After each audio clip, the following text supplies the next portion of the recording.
Good evening, everybody! Welcome to round 15 of our 1991 F1 series, coming to you from Suzuka in Japan. I am Jason White. I will be your play-by-play announcer for this event. Our drivers are currently on track in their warm-up session, getting used to full fuel loads and race tire compounds. Let me run down the top 10 for you as time expired in qualifying. On the pole, once again, Ray Radal with a time of 1 minute 35.441. In second, Jules Bouchard, and he's only 0.597 seconds back. Third, John Team. Fourth, Grant Radal. Fifth, Richard Wilkes. Sixth, Ruben Fernandez. Seventh, Giovanni Centorami. Eighth, Juha Bos. Ninth, Brian Janik. And 10th, Nicholas Kirsten. That is your top 10 in the starting grid for this Fuji Television Japanese Grand Prix, our penultimate round in this series.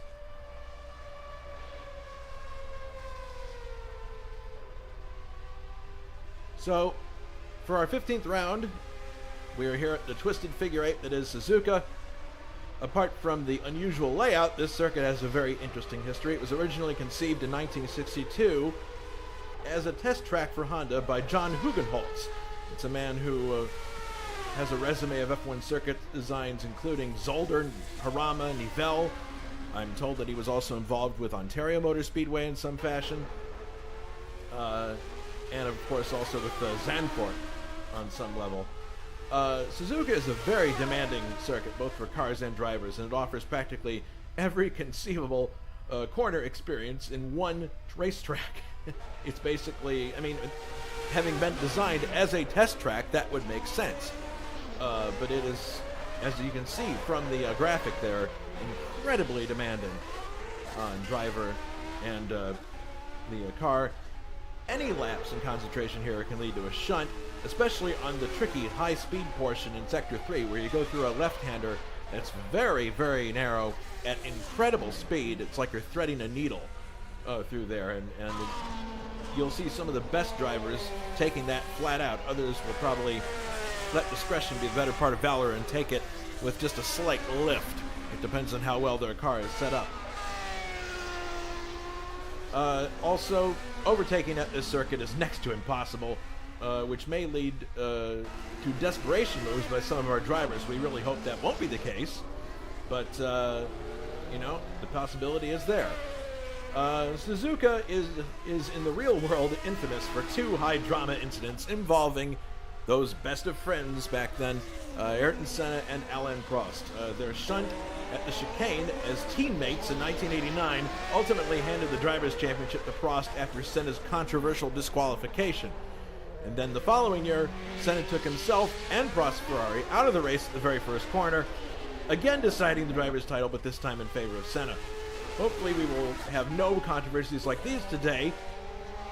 Just good, clean, hard racing. The championship, of course, has been decided, so there really shouldn't be any need for driving tactics like that. So hopefully we won't have anything like that. Our drivers will be traversing Suzuka, you see there, for 53 laps, totaling just under 311 kilometers. Let's take a look at the point standings as we're going into this race. As I mentioned, the Drivers' Championship has been decided. Ray Radal is in front with 96 points there, as you see on your screen. And the little cup there is to indicate that he is the champion. Anders Nilsson is in second with 52. Third is Jules Bouchard with 42. Fourth is David Saber, who is not here today, I believe, with 23 points. And then fifth is Cezarius Schlipinski with 19.5 points. The Constructors' Championship also got wrapped up last week, but we were so busy watching the race we didn't realize the implications of that. So here we have the Cannon Williams team on top with 101 points. No way they can be assailed at this point by Team 7-Up Jordan with 67 points. Third is Honda, Marlboro McLaren with 44 points. Fourth is Scuderia Ferrari with 36. And fifth is Scuderia Italia with 34 points.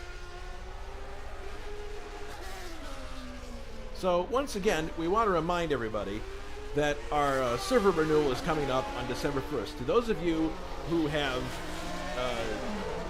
given to help us renew the server for 2025, we are very grateful, and we thank you very much for your generosity. If there's anyone else out there who has the means to help us renew our server for 2025, no matter how big or small the donation, we humbly ask for your support. All you have to do is go to internationalsimracing.org, which is our main website, and you will find the donate tab there circled in red, and that's how you donate. So, you'll be ensuring that the exciting racing, the quality broadcasts that we put a lot of effort into, and the how the hell did you get them podcasts that we present sporadically, that those will continue into 2025. We thank all of you for your continued support of ISO. We thank you for watching on YouTube today. We hope we have a good race for you.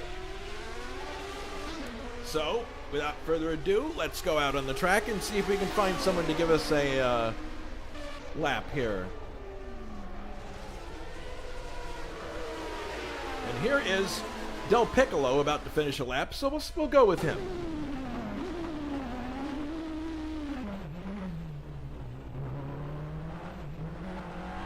Just raising the camera there a little bit. And here goes Del Piccolo into a lap of Suzuka, heading down into the start-finish area. He's following Mr. Sirignano there in his Fondamentale. This is the first turn. A little more wide open than the second part, and you can see there how it kind of got Del Piccolo, because it's a very tightening turn there. Now a series of S-bends going uphill, where you have to keep the car at a sort of medium range speed. Heading back to the right here, and now heading into another uphill. You can see this is all uphill through here.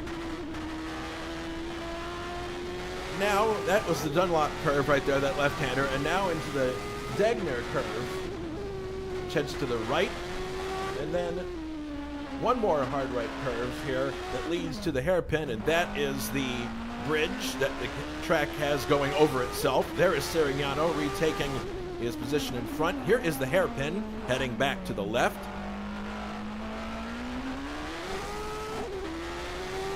Now we head off to the right in turn 12, and the next turn coming up is the famous spoon curve. Kind of a double apex to the left. Left turn here, and then another left. And now here comes the fastest part of the circuit, heading downhill. And we're going to be sprinting past the other pit entrance here, which I believe is used for sports cars.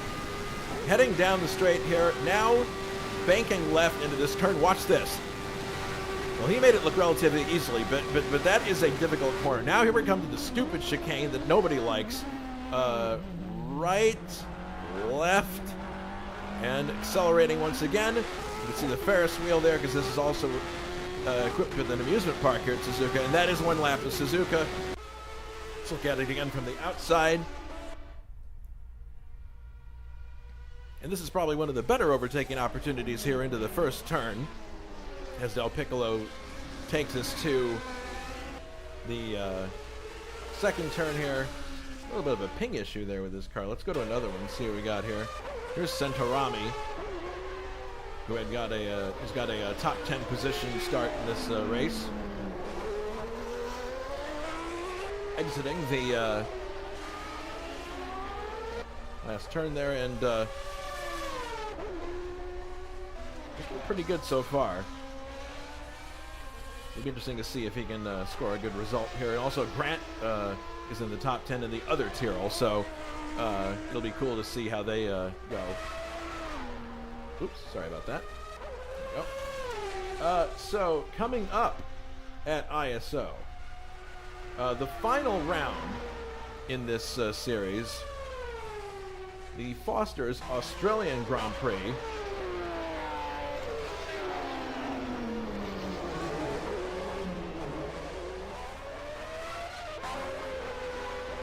This is a race that, unfortunately, in real life only lasted about 14 laps, I think, was what they counted them as. But a very strange situation for sure. We're not going to have that, of course, because we don't have rain in this mod. But 81 laps around the street circuit at Adelaide, and it's a very nice street circuit. It's not a frustrating one. It's actually fun to drive, and our drivers will be going for 81 laps around there. But that'll be the final race of the series coming up on December 8th, green light at 2000 CET. And we're having less and less people actually taking part. So if you really want to take part in this series before it goes away, this is your chance. There's also a chance today, obviously. I believe we only have 20 cars on the grid. We'll see if anyone joins late. But that's what's coming up in the end here, the Australian Grand Prix. Trivia question for you to ponder in this race. Who won the first Japanese Grand Prix held at Suzuka? Was it A, Gerhard Berger, B, Ayrton Senna, or was it C, Alain Prost? Well, the answer later on in the broadcast. Now, so this is a race that really is going to challenge everybody to be at their best the whole way around. I mean, the very layout of the track when it's drawn looks very torturous. And here I believe we have other people coming on the server. That's why there's that slight delay.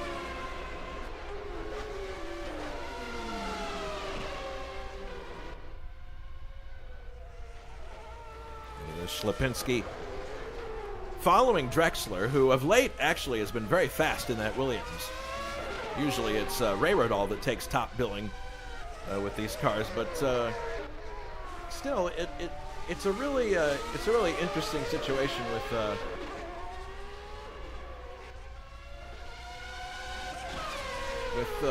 you know, Drexler versus Ray. I mean, Ray obviously has a better handle on the car, but Drexler has shown how fast he can be in that car under the right circumstances. Here's Wilkes, who is starting in 5th place today for Ferrari. He's driving Lacey's Ferrari, and definitely back then there was a lot of strife at Ferrari. Not exactly the warmest of places to work. In fact, Prost, after he criticized the car following this race, was fired and replaced by Gianni Morbidelli. Of course, we're just doing this for fun, so nobody's getting sacked. But Ferrari had tried very hard throughout the 91 season to improve their car, focusing a lot of their efforts not only on the new car, the 643, but also improving the engine. And they just kept squeezing and squeezing and squeezing that Tipo engine to get as much as they could out of it, and in the end it just wasn't enough to even, you know, compete on level terms with McLaren or Williams. So, unfortunate time in Ferrari's history, and it was not going to get any better in 1992 with the double floor FA 92, which just simply was not a competitive race car, unfortunately. So I'm going to actually back out of the game real quick here, and I'm going to turn down some of the detail to get rid of, see if I can get rid of this chatter that we're seeing here. So I'm going to put up the please stand by thing. I'll be back in just a few minutes. So hang on, we'll be back just a bit.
Ladies and gentlemen, we are experiencing technical difficulties. Please stand by.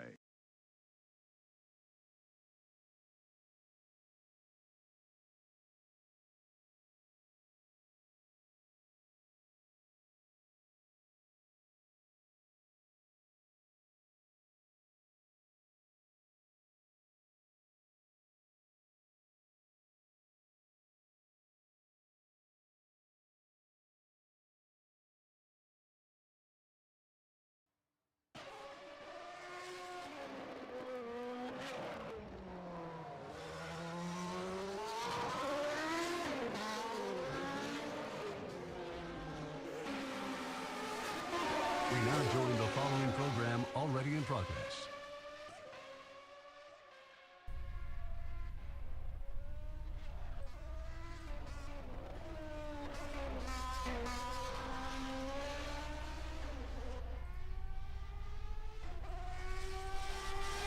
All right, I made an adjustment to the graphics. Hopefully this will be a little bit smoother. It looks like it is already, which is good. This is, I guess, a particularly dense track here. This is an original build by Automobilista, actually. It's not one that we've done. It's a Suzuka build that comes with Automobilista. It's one of the tracks that you get when you buy it. So hopefully that'll make for a little bit of a smoother... looks a little bit smoother right now. Not quite as choppy as before. So there we go. Just want to make sure I give you the best experience that you can get. So with the title decided, it's going to be interesting to see, with 1 minute to go here until we go to the race session, it'd be really interesting to see what happens here. I mean, it is just for bragging rights. I don't think there's any reason to believe that Ray Riddall is going to take it off the boil, so to speak. I think he'll continue to perform in the same way that he has all season long. I think, hopefully... I know that the McLaren boys of Bouchard and team are hoping that they can get a chance here to put one more win on the board. But if the last few races are any indication, if they don't get into the first corner ahead of Ray Riddall, then they're probably going to start falling behind. So the start, of course, is going to be extremely, extremely important. It always is, but, they have a shot here if they get off the line quickly to eclipse Ray Riddall before he gets to the first corner. And if they can do that, then they will be able to start establishing themselves in the race. And once you've gotten by somebody, it is very difficult for them to get back by you, because this circuit, in terms of its just layout as we ride on board here with Lipinski, it is an extremely difficult circuit in terms of getting by somebody. It is not that wide. There's continuous curves that come one after the other, and all someone has to do is just push their car a little bit offline and make it a little bit wider, and then, that'll make it impossible for the guy to get past. This probably is what impartially led to the 1989 accident with Ayrton Senna and Alain Prost. And I believe we are now going to the race session, as this strange transition would give us the cue of. If we hear the siren, we know we're definitely going to the race session.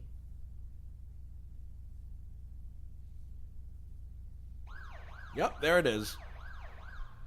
So here we go. I'm going to turn on the identifier for the cars here, and the lap count, 53 laps on the board. Go to the front of the grid here. And Ray obviously waiting till the last minute to get in his car so that he doesn't have it sitting there with the engine overheating too long, because this is definitely an engine breaker, this circuit. Lots of shifts. It's very easy in these cars, if you're a little over anxious, to miss a shift and over rev the engine, which of course is not something that you want to do. In fact, I was watching the 91 Japanese Grand Prix just early this morning, just in prep for this race, and Jean Alesi was out at lap 1 with a broken engine. Not sure what precipitated that, but that's what happened to him. There we go. Okay, so Ray is on the grid now, and we'll go through the grid as usual once the recon lap starts.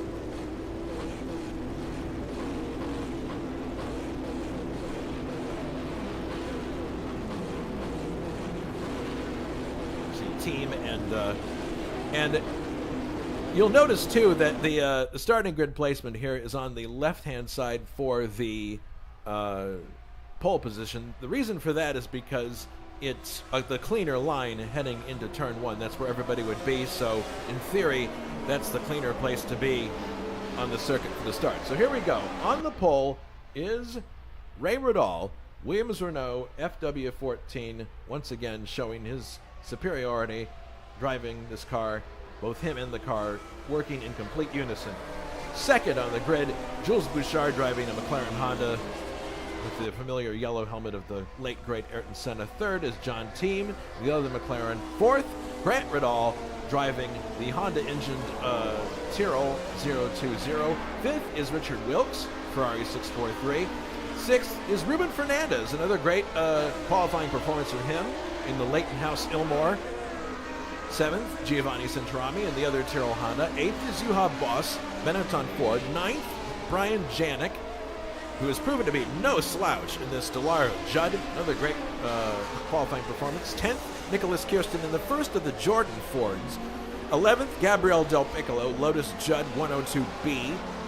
12th, Anders Nilsson, Ligier Lamborghini. This is a last-minute addition.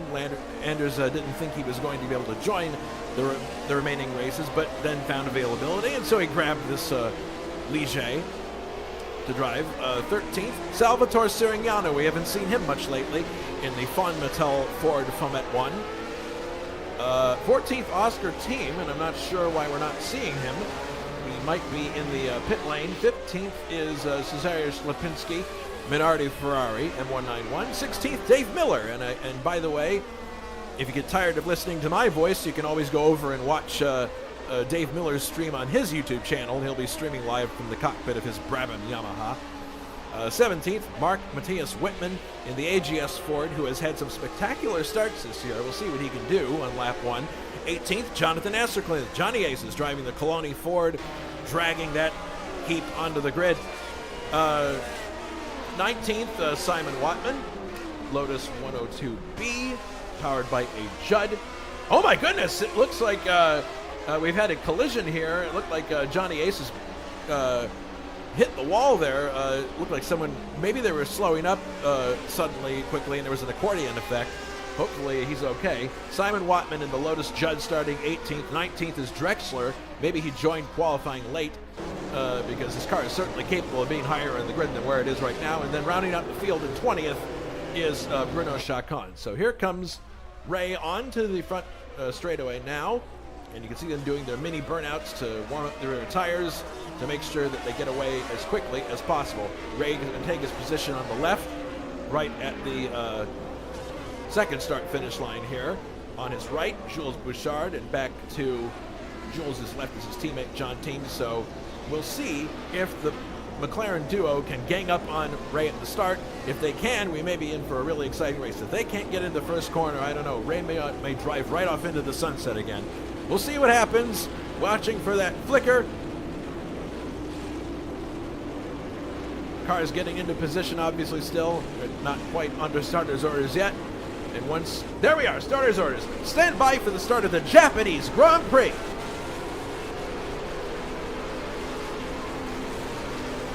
And the race is underway. Excellent getaway by Ray, but look at that. Bouchard overtakes him on the straight. Bouchard into the lead.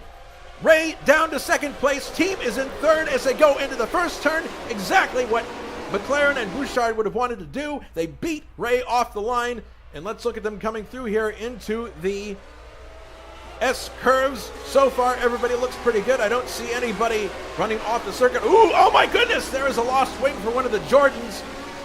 But we'll have to take a quick look here and see who that is. But haven't reached the end of the first lap. But here we go. Bouchard in the lead. Ray is in second. John Team third, and fourth is Grant Riddall. So a really exciting start already in this race. And you can see there Grant clambering all over the back of John Team. But Bouchard has done an excellent job. There we have the telemetry. Bouchard getting ahead of Ray right out of the gate. Here they come through. Get a good look at everybody and watch for your favorite driver. And it's really unfortunate, though, that one of the Jordans lost, and it might have been Kirsten, lost his front wing. Yes, Kirsten is running last, and apparently there's only 19 cars that made it to the start. One of them did not get through. Here they are coming down the fastest part of the circuit through this really, really fast section here. There you see Ruben Fernandez trying to make a move on Anders Nilsson. And here comes Bouchard out of the chicane now, coming down to complete lap number 1. Jules Bouchard in the lead. Ray Riddall is in second. John Team is in third. Fourth is Grant Riddall. Fifth, Richard Wilkes. Sixth, Giovanni Santarami. That's the top 6, as through the main curve here at the start is Jules Bouchard. Now back through the S's one more time. Oh! Grant runs off the track just a little bit there, but no harm done. He's okay.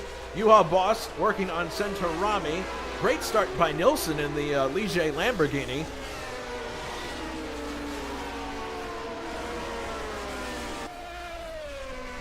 And Jules has a lead now of 1.6 seconds on Ray. This is setting up to be an excellent race now, because we know that Ray, to be frank, is superior in terms of lap time with that car. Here is the spoon curve. Bouchard leads. Ray Riddall second. Team is third. Grant is fourth. Wilkes is fifth. And I'm sure that Kirsten is heading for the pit lane to get that that front wing examined. But so far, it looks like everybody else is doing okay. No other retirements that we're aware of.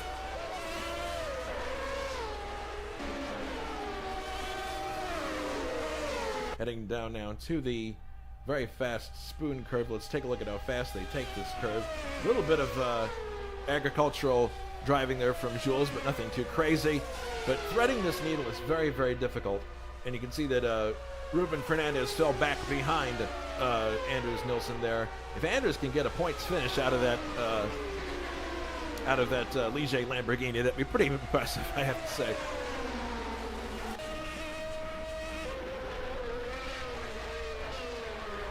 Bouchard completes lap number 2, starts lap number 3. Ray Riddall. And here comes John Team, starting to fall back a little bit. Grant got a little bit of a cushion between himself and Wilkes. Then here's Giovanni in 6th. And you can see here a good, nice battle between Ruben Fernandez here and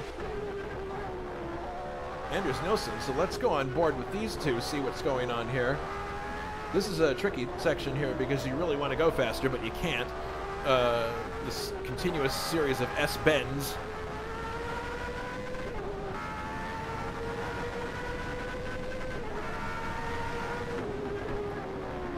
Oh, goodness. Rubens goes off onto the grass. Hopefully he's able to get back on the circuit. He's getting bogged down in the kitty litter. No. Come on. Oh, my goodness. And now Drexler's gone off at the exact same spot. And he's lost his front wing. Now, is he going to be able to get back going again? He's backed up. He's going to have to go to the pits, no question about it. There is Rubens, who is spinning his wheels furiously, trying to get that car out of the kitty litter. This is disastrous for these two. There goes Juha. My goodness. Okay, just try to get out. Now, the big danger, of course, here is that the engine will overheat. That's the one thing you don't want. You know you have to go to the pits. There's no way around that. But my goodness, 2 cars going off at the same corner. Perhaps the front wheels getting a bit too hot under the pressure here, but that's disastrous for Rubens. Ruben. He had a great starting position. Here's Dave Miller, who's carrying an in-car camera on his YouTube channel, if you want to check it out. And he is currently in 12th position, up 4 places from the start, in a car that, frankly, is not all that fun to drive. At least that's what I've been told. This is, of course, the second to last year that Brabham appeared in Formula One racing. Here he comes onto the straight. This Yamaha engine just never really gets along with the chassis that it's in. I mean, Jordan, in this year, they ran the Ford engine, HB, the same power plant that Benetton had, a very potent 700 horsepower V8 unit. And powered them to a lot of great finishes throughout 91. But then the following year, the bills came due, and they had to find a very cheap engine to put in the back of the car, and they ended up with the Yamaha. And the results of 1992 speak for themselves.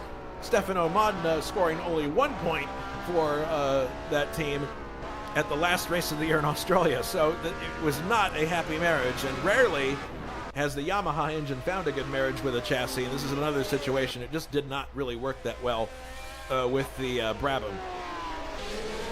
And Mark Whitman has once again had a fantastic start. The question is, can he sustain it and stay in the race? He's had trouble finishing races, but he's up 6 places on the grid from where he started. That's fantastic. Really good work. Brian's down 1 place. And look at Slapinski. He's up 6 places from the start as he is chasing Del Piccolo, who we rode on board with at the start of the warm-up session. Now let's see if he's able to keep his foot down through here. Yes, he does. He keeps his foot flat through that left-hand kink. And now to the chicane. This is actually a pretty dangerous chicane because if you try to get on the power too soon, you can easily loop the car. We saw that when I was watching practice earlier. Now he's all over the back of Del Piccolo. Is he going to take him on the inside of this corner here? I've got my camera trained on Del Piccolo, and it doesn't look like he's going to do it. It just wasn't enough room to get alongside. Now we're coming up through the S-bends here. Bouchard's still in the lead. Ray Riddall's in second. John T. Oh, and there goes, I believe that was Drexler leaving the pit lane after his repairs. So we'll see if he can get back going again. As I was saying, Bouchard leads. Ray Riddall is in second. Oh, a yellow flag up here. What's going on? Look for a car or something off the racetrack. That was Jonathan Asserclint, unfortunately. Looks like he's off and into the kitty litter. Apparently the gravel is very hard to get out of on this Kansai version of Suzuka.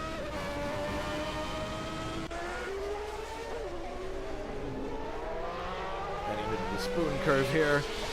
Nilsson is all the way up to 7th place, so I was talking about wouldn't it be fantastic if Nilsson finished in the points in the Ligier Lamborghini, and here he is already right on the doorstep of making a points finish. So if he can keep going, I'd say it's definitely in the cards. That'd be fantastic, as the Ligier team has not scored a single point. I drove for them at Germany and binned the car at the stupid Ostkurve chicane. And we've had 1 or 2 other people who tried to drive it, but it's a very difficult car handling-wise. The Lamborghini engine, for all of the noise it makes, is not very powerful. So,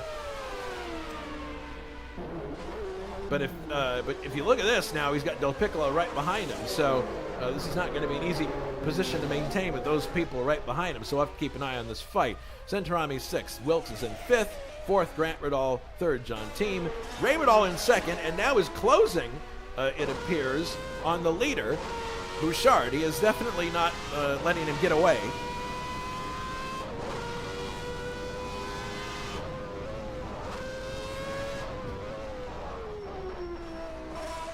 Yeah, it may be your favorite car, the Ligier with the Lambo V12, but it was not a favorite of the drivers. Notably, Thierry Boutsen, J-Racer, he absolutely detested the Ligier Lamborghini. He hated it. And I'm sure that when they had 14 laps just in the Australian Grand Prix, he was like, that's fine, I'm done. I don't want to run in the car anymore. Here we are in the spoon curve. The drivers are coming up on someone to lap here. This looks like Kirsten, and that would make sense because he had to go to the pits for a new front wing. He lost it at the start of lap 1. Asserclint is most definitely out of the Japanese Grand Prix. Through that very, very fast left-hander, and now down to the chicane. Looks like Bouchard pulling out a bit of room here, but very awkwardly arriving here at the same time as Kirsten. Look at that. Ray is right behind Jules here. Now, okay, Kirsten's making some room. And look at how close he is. Ray is right with Jules Bouchard. Is he going to try anything here? Into the first turn? No, he's not going to. Jules is placing his car perfectly to make it difficult for Ray to get by, and that's nothing illegal he's doing. It's his line. He can take whatever line he wants. This uphill section, left, right here, will make it dizzy. But it does appear that Bouchard is handling very well in the twisty bits of the track here. And you can see he's pulling out a little bit more of a gap. It's only 0.6 of a second, but definitely he's in command of the race right now. And basically, if he wants to keep Ray behind him, he just has to drive a little bit wider, and that will take any chance Ray has away from getting by. But we know how fast Ray is, and don't count him out.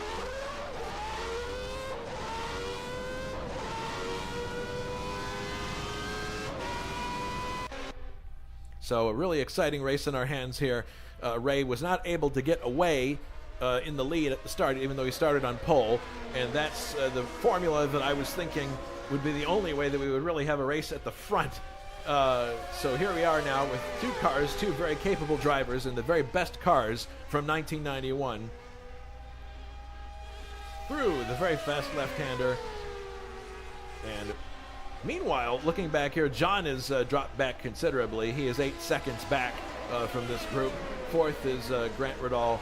Fifth is Richard Wilkes in the Ferrari, and then sixth is Centorami. So they're exiting the chicane once again. Actually, Ray is quite a bit further back than he was last time around. So we'll have to keep a close look at this battle, but we're going to go back and see if we can find some other things going on. Here is Anders Nilsson in 7th, and he is being pursued by Gabriel Del Piccolo.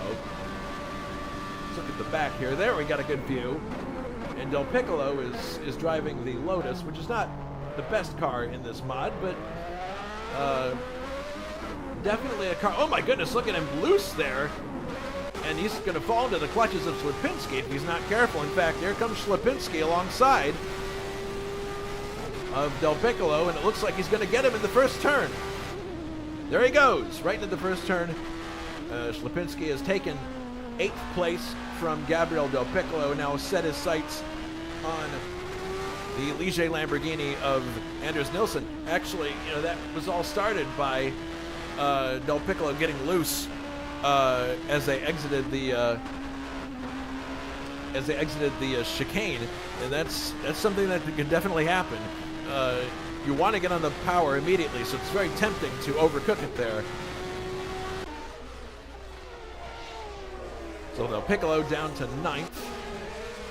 Whitman has advanced another place. He is now in 10th, driving the AGS Ford.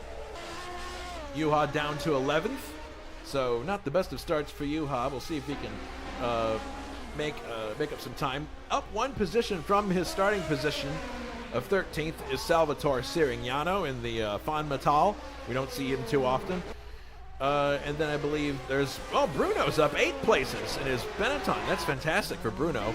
And then back here, oh my goodness, Dave Miller in 14th, up 2 places.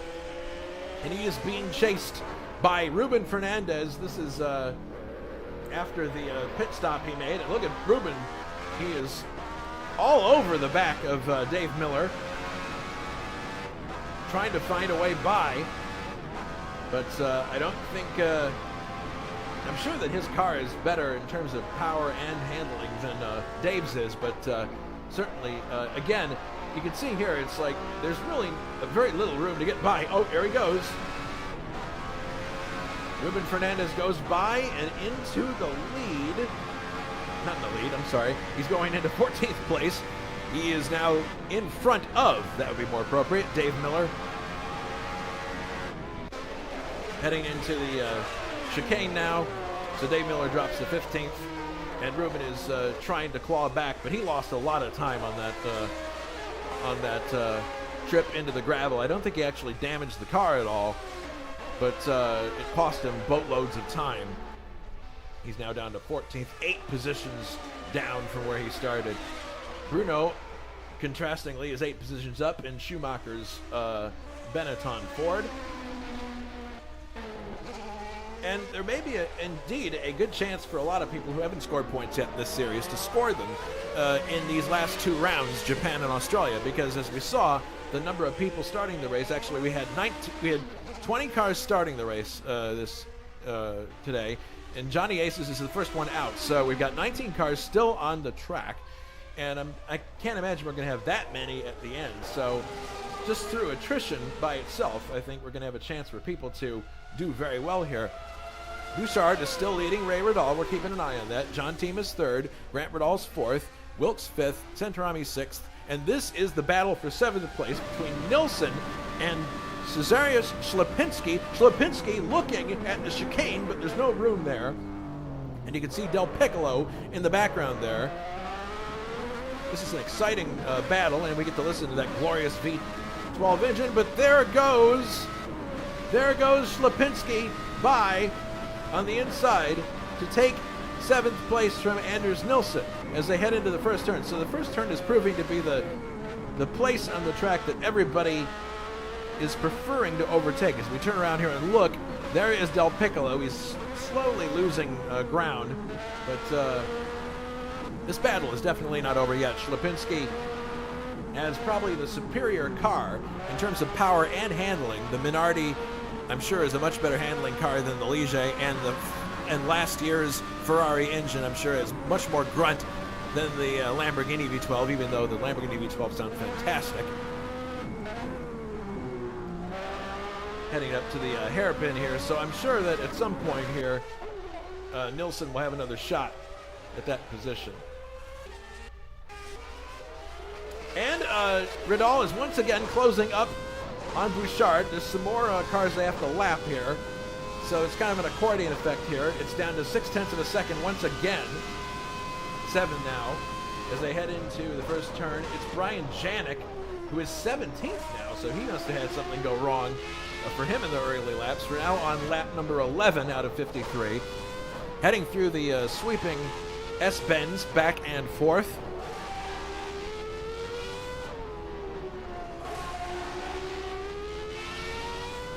And look at this. You see, it's very hard. I mean, you know, and this is not to denigrate Brian Janik, but, you know, there's only so many places he can go, and unless he puts his car completely off the track, it can be hard to make room. Here he goes. He's making room for both of them. Very well done. That's an excellent, opportunistic way to do it.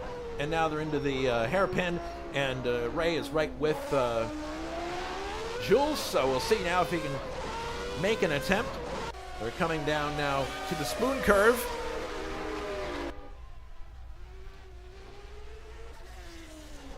Fantastic scrap here. Could unfold in a few minutes between these two very, very capable drivers, the two stars of this series, really. Bouchard started the series driving for Jordan, if I remember correctly, and did not get on well with the car, and finally switched over to McLaren. Had he done so sooner, he might have had a shot at the championship, but Ray Riddall obviously has been crowned our champion, and he's now doing battle with Bouchard here. Another car they have to lap. It's Wattman. I'm sure he'll make plenty of room for them when the opportunity knocks. There he goes. He knows what's going on. Very, very nice of Simon to do that. I don't know that I would have given up as much time as that. I would have tried to find another place. But look at this. Ray is right with Jules now. And it'll be interesting to see what the tire strategy will be in this race. I would expect one stop from everybody. But historically, the Williams handles better on whatever fuel load it's running. The McLaren historically handles better on full tanks than it does on empty tanks. So we'll see if that helps Ray to close in, as here they go under the bridge once again. That's the fast section of Sector 3. They're going under. Now up to the hairpin. And Ray staying right with Jules. Seems to accordion back and forth, but he's definitely not dropping back.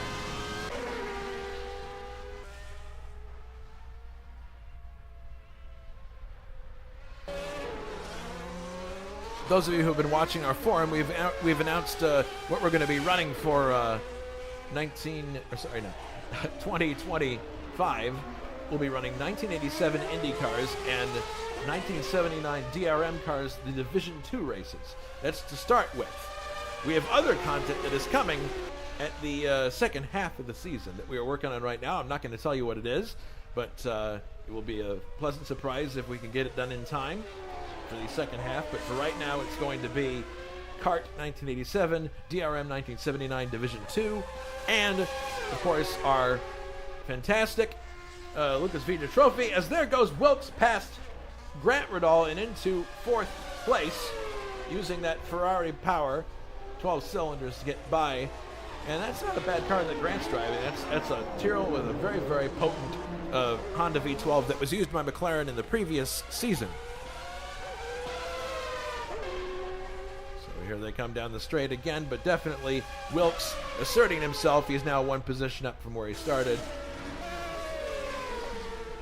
And Ray still right with Jules, but can't seem to make much work of it there. We'll see what happens here. Grant staying with Wilkes, but I think Wilkes will be able to sprint away here. Although, I don't know, he is gaining quite a bit here in the S section. Maybe Wilkes has trimmed out his car for speed, because it appears that Grant's car is handling a little better through here. He's able to maintain that gap and maybe even close it a little bit here as they head into a very fast right-hander coming up here. Just whips through. And now they're heading up to the hairpin here. Grant using every bit of road there he can. After a great qualifying session, qualifying 4th in his car here. Oh, look at this. He's right with Wilkes now, but see Wilkes just, that 12-cylinder power, he just takes off. So we'll see what happens here. Like, yeah, you can see right there now into the spoon curve. If the downshift, because it's not a very quick curve. It's quick, but not. You still have to decelerate a bit. Now onto the long straightaway. Oh goodness, Matthias Whitman is out of the, Weber is out of the. No, it's Whitman. I keep getting those mixed up, but Whitman is out of the race. See if we can find out what happened here. It's pretty far back, so he had some kind of an accident, but that's really too bad because he did have an excellent start. He's had excellent starts, but he's had trouble finishing these races. Bouchard now definitely defending himself against Ray Riddall.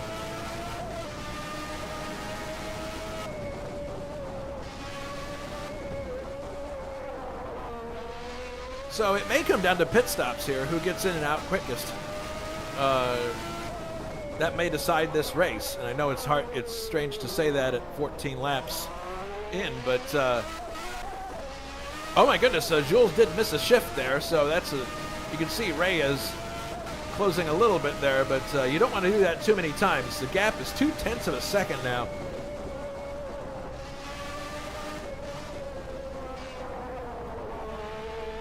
I mentioned before that it's very easy in these cars to miss a shift if you act too, if your timing with your feet is not right.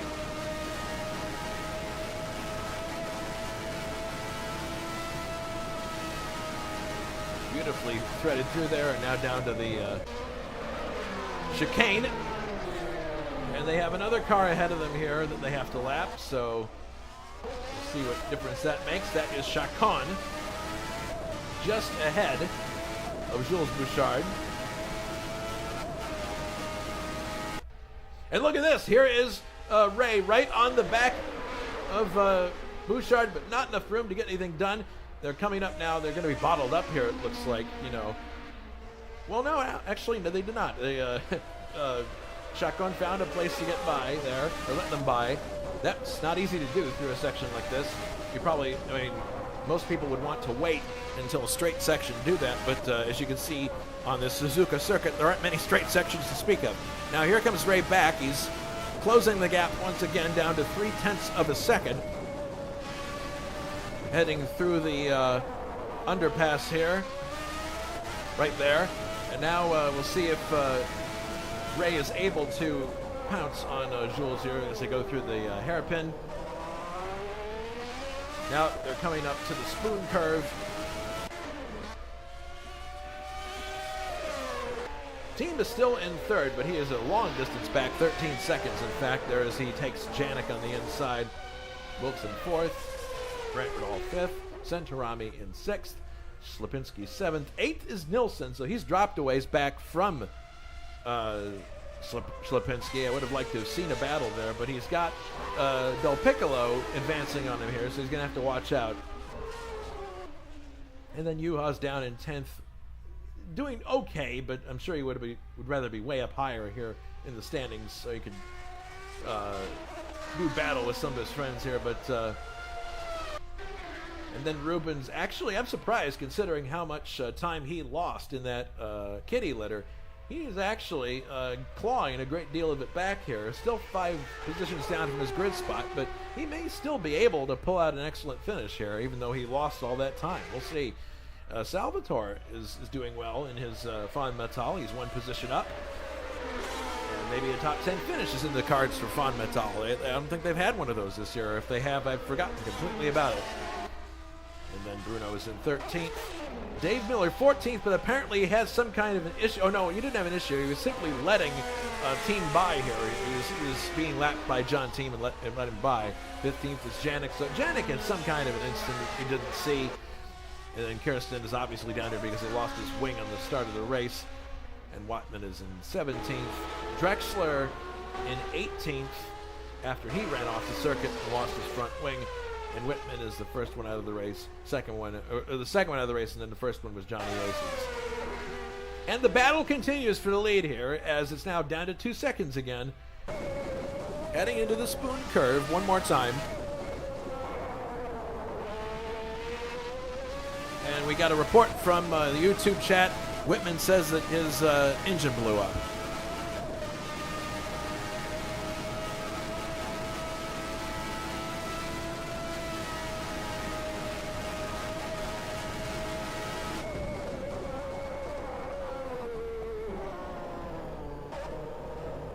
The chicane,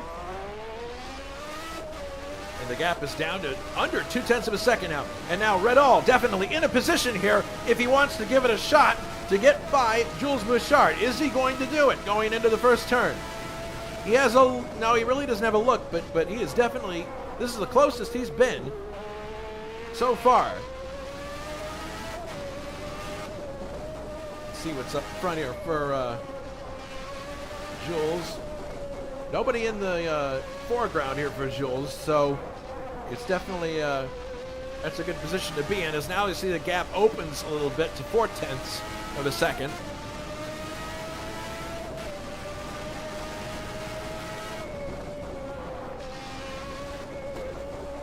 Now they're coming close to the underpass here. 0.3 is the gap. Down to the hairpin.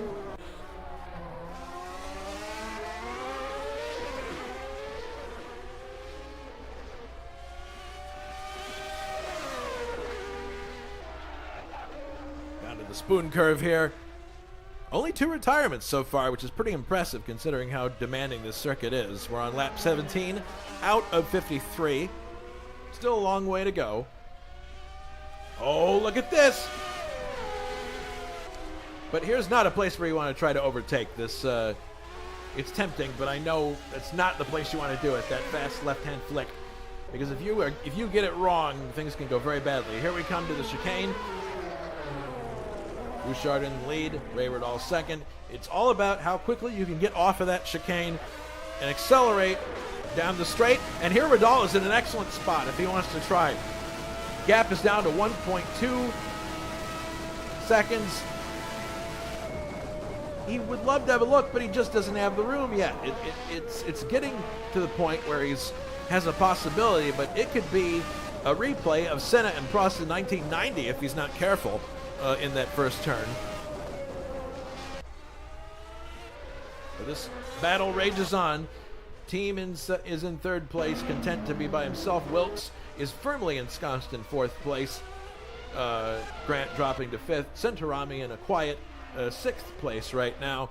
And 7th, Schlapinski, 8 places up from his grid slot. That says a lot about his ability as a driver on a start. He's very quick off the line. 8th for Nilsson, and that gap between him and Del Piccolo does not seem to be changing much. Juha is in 10th. 5th is Fernandez. So we're probably going to see the biggest moves occur when we have pit stops occur. So we're going to have to keep a close eye on the front of the field because they're not going to necessarily pit at the same time, and there is a bit of a variability in the time that cars are in the pits. So that may well decide this race, given what we're seeing here. But you see how close Ray Riddle is now as they head through that kink. And we'll see if he has another chance here as they get out of the chicane. It's all in how quickly you can put the power to the road here. Jules puts it down smoothly, and there's Ray. Looks like he had a very excellent exit, maybe a bit of a roll. The gap is now almost nothing. Is he going to make an attempt here? Yes, he looks to the inside, but no. Still not there, but every successive lap, he is getting closer and closer at that particular point, right at the first turn. Here they go through the S's, and he's staying close to him, 0.2 of a second. This is really exciting stuff. Is anybody ahead of Jules here? The answer is, well, there's Nicholas Kirsten up there, but it's a ways before they get to him. Looking back here at Ray Riddle.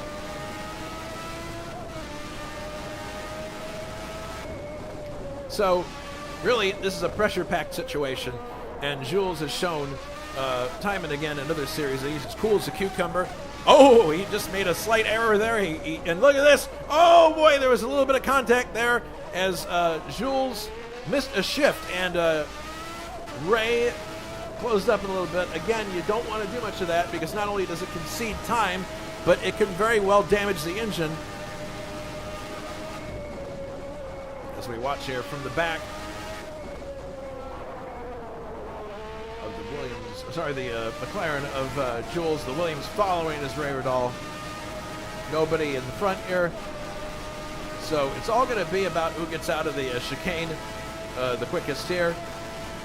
Blasting through. I think Ray had a bit of a sketchy exit there from that situation. Now they slow down for the chicane.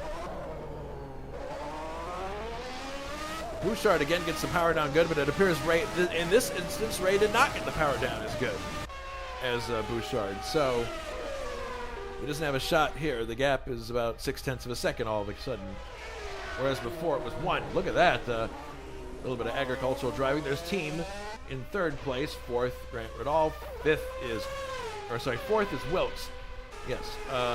Fifth is Grant Riddle. Things are pretty quiet back here. Sixth is Zentarami. Seventh, Lipinski. And these three are all pretty spaced out. Nilsson, and then Del Piccolo, and then Bos is back here. Oh, and Ruben Fernandez is actually going to be lapped by the lead cars here in a second. Fernandez running in 11th place here after his trip to the sand trap through the hairpin here. So he's going to be looking to let these two by, and there he goes. He lets them by.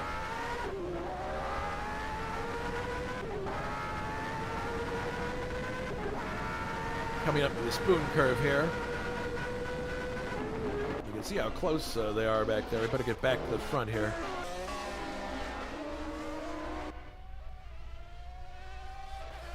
Interesting. Riddle just conceded a lot of time there. I'm not sure what happened, but he's like now suddenly 1.5 seconds back. I don't know whether something distracted him in the cockpit or the gap is opening considerably here. I don't know. But now it's kind of solidifying at 2 seconds, but I don't know what happened there. Maybe something hardware-wise was an issue for Ray, but he's back underway. He appears to be okay. But that gave Jules quite a break there. You can see the gap now is 1.7 seconds. So that'll give Bouchard a respite, which I'm sure he won't mind taking. Ray still continuing in second place. Team in third, exiting the chicane onto the main straight. Fourth is Wilkes, and he's trying to thread his way through a bunch of traffic here. Kirsten actually doesn't want to be lapped. He's going pretty fast there on the outside. Wilkes trying to get by. Really, Kirsten should be conceding this because he's a lap down. Finally, Wilkes gets by, but that was a pretty scary situation there.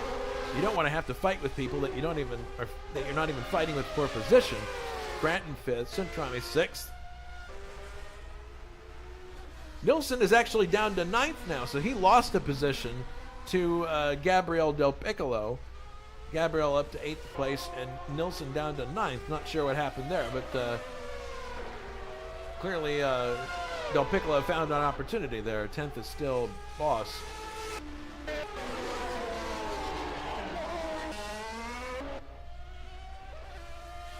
Radal, and he's actually starting to claw some of that time that he lost back. He's now only 9/10 down, so that's a pretty quick recovery considering how much time he lost.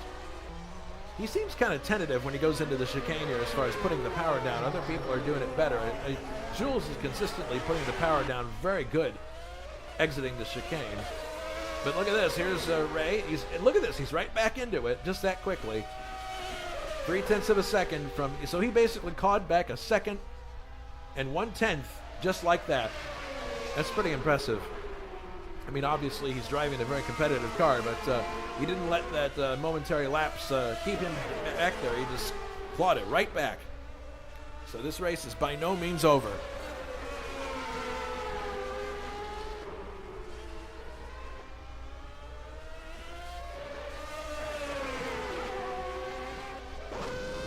On board now with Ray.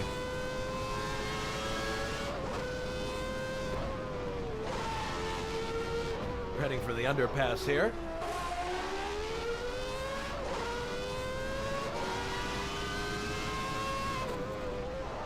And we were to have a Japanese driver actually starting the Japanese Grand Prix, but unfortunately, I believe Yamamoto's his name, but he unfortunately did not show. That's too bad. And not totally unexpected because Japan is in a totally different time zone. It's, for me, it's from where I'm at, it's 14 hours ahead tomorrow in Japan, so he would have had to be doing his race early in the morning Monday, which I'm sure is very difficult to do if you have a job. So, very, very clean left-hander there from Ray. Let's see what happens here as I get to the chicane. Getting out of here quick is very critical. And both of them exit pretty well there. Gap is 0.4 of a second. So I think realistically it's going to come down to who goes into the pits when. Simon Wattman out of the race, unfortunately. So that's only 3 retirements so far.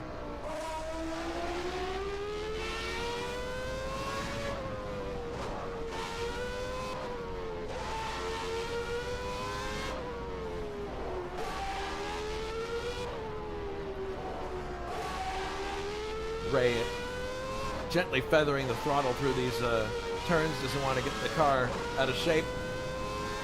Building speed through that left-hander, now this very, very quick right-hander, and now downshifting to second for this next turn. And here's the underpass.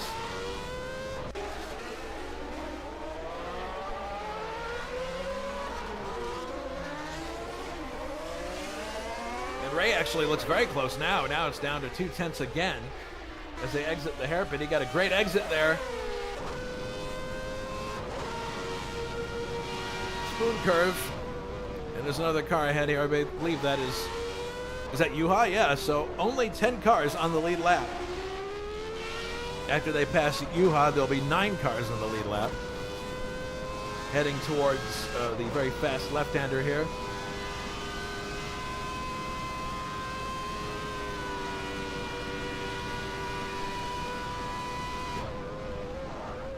Downshifting for the chicane. There's actually 2 cars here. That's Nilsson in front there, I believe.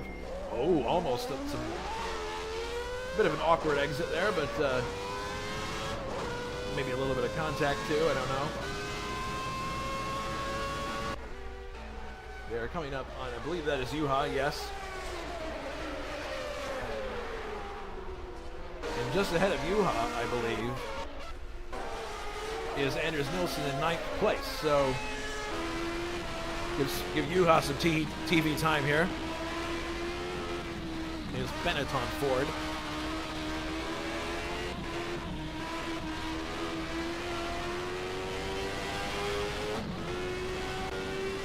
And there are the leaders. At some point, Juha's going to have to let them through.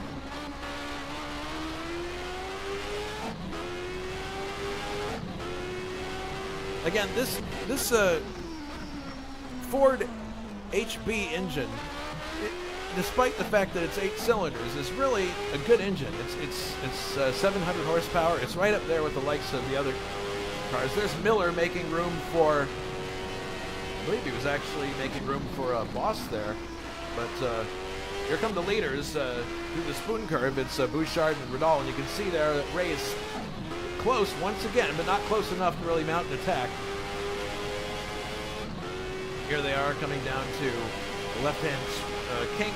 Not a good place to overtake anybody, but oh, look at this. Boss, it's kind of an awkward situation here, but now they come into the chicane, and I'm sure Boss is going to get right out of the way as soon as he can.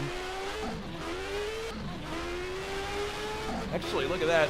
They fall back quite a bit there, Bouchard and Ray. Ray takes a little bit of a look there, but he's just not close enough to make the pass. Now they got to find a way by Boss here. This is actually really playing into Ray Riddle's hands because they're bottled up behind Juha. Juha lets them by right there, and oh, there goes Nilsson. Nilsson looks like he made some room there too, but look at this now. We got a really great battle here for ninth between Nilsson and Juha Bos, but I'm afraid we won't be able to spend much time on it because the front of the field is looking very dicey here as Ray is right with Juha once again. Not Juha, Jules once again. Heading into the... Look at that, he's right with him, right at the hairpin. So Ray really wants to try to get by. He isn't content to wait for the pit stop to try to overtake him. He wants to do it on the track. The spoon curve, which is a double apex left-hander.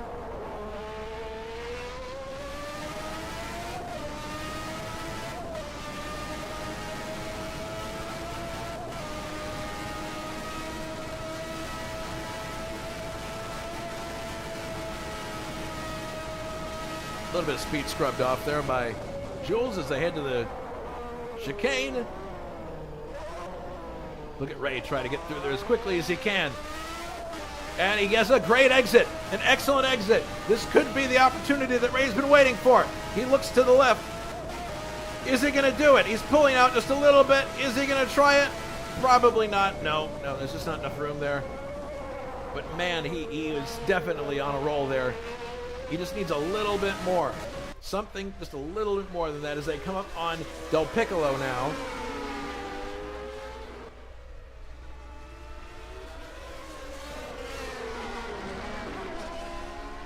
They are going up this. Now this is another situation where they're bottled up and it's really nobody's fault at all. It's just the track is very narrow there. Jules is able to get by. Del Piccolo makes room for both of them. They both get by without incident. Heading under the underpass here, and my goodness, this is a titanic scrap between two great drivers as they head into the hairpin here. John Team, by comparison, is having a very quiet race in third place. Wilkes in fourth as he heads through the first two turns. Riddle in fifth, Centorami sixth, Slabinski seventh. Gabrielle is in eighth, and Juha has made it by Anders Nilsson into ninth place. Anders drops to 10th. He's still 2 places up from the start, but he was up to 7th at one point. So other cars apparently are making hay at the expense of the bad handling of that, because I know Anders is a fantastic driver, and that just goes to show what a heap this Ligier Lamborghini is to drive, because he's driving the best he can and still losing places here and there as all these guys clamber through the chicane. So the question naturally is going to be, when are we going to see pit stops? And you would think that it would happen sooner or later here. I have a really hard time believing. We've seen it before in this series where people actually go the whole race with no stops at all. I find it very hard to believe that anybody's planning to do that here. But I don't know. We'll see what happens as Bouchard continues to lead from Ray Riddle. Ray started on the pole but didn't have quite as quick a getaway as Bouchard did, and Bouchard swept into the lead from his second place starting position. Again, The gap is still like 4/10. He's still right there within shouting distance. If Bouchard misses a shift, if he does even the slightest thing wrong, you can bet that Ray will be through like a flash. Through the spoon curve once again.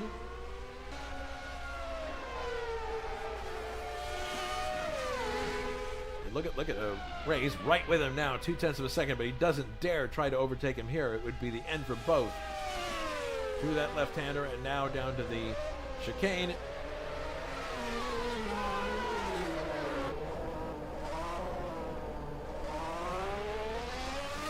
Both get very good purchase out of the turn, but once again, it's another one of these situations where it's close, but just not close enough for Ray.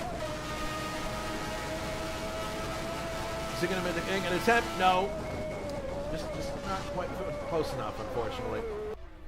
But look at how close he is there. He nearly ran into the back of Bouchard there. So these two are great. This is a great matchup in this race between these two. Sorry. And here is an excellent matchup here. Anders Nilsson versus Ruben Fernandez, who, as we mentioned before, had that off-course excursion. Took him a long time to get going again. And now it looks like he's ready to attack Nilsson in the Ligier Lamborghini. That's Leighton House, which is really a March. And Sirignano's out of the race. That's really too bad because he hasn't had much luck in this series, and would have been great to see a Fonmetal finish in the top 10, or at least finish period. He's going to drop down the... oh, look at this. Fernandez looking on the outside there. Interesting line. That would make more sense if this were a wet racetrack. I've seen people do that in some Grand Prix. But look at how close Ruben is getting now. Is he going to go by? He's looking on the inside here. Oh, goodness. Oh, no, and there it goes. There he goes. Oh, my goodness. He's off the course. Well, there goes that battle. And he's further compounding the situation. Be careful. Don't hit the wall. Oh, my goodness. Ruben gets... Oh, my goodness. He almost gets hit by John Team as he rejoins the track. The stewards won't like that. You got to be careful when you re-enter the track. That almost... Let's look at a replay of that. He comes off the track, and you look at it from the back here. Here comes John Team. John Team had to make a very, very quick decision there which way he was going to go. That could have ended his race. My goodness. Hair-raising moments here, even at the back of the track. But that will give Nilsson a break that I'm sure he won't mind. And now Grant Riddall is the next car to be lapped by our leaders. So there are only 6 cars on the lead lap right now, and when Bouchard and Riddall pass, when they pass Grant Riddall, the younger Riddall, it's going to be only 5. Really, this says a great deal about Jules Bouchard and Ray Riddall, that they are able to continue this battle lap after lap after lap, and there they go by Grant Riddall into the spoon curve. Oh my goodness, Ray had a very loose moment there, and that's going to give Bouchard a break. You saw him get all kinds of loose there going into the second apex of the spoon curve, and that's going to give that's going to give Jules Bouchard some time.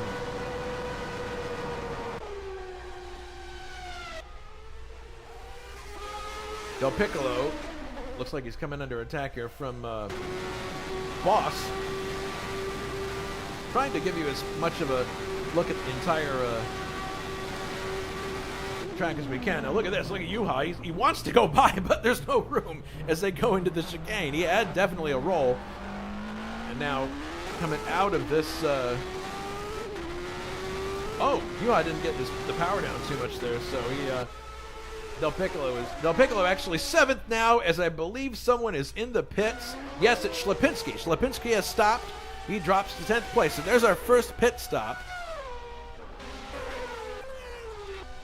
And you have to wonder how many more are coming. No, looking for wrenches here on these cars, and I don't see any on these, so it does not appear that anybody is is pitting from the top. That Lipinski was the first one to venture into pit lane, so that advances a bunch of people here. Nilsson up to 9th again in the Ligier.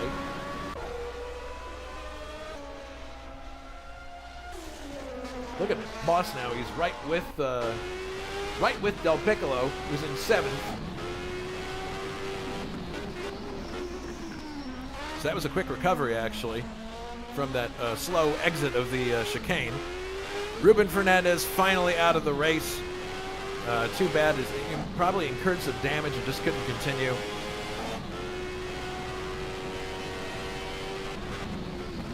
Left-hander here in the spoon curve, and now Bos really has the superior car here, so he should be able to get by Del Piccolo eventually here.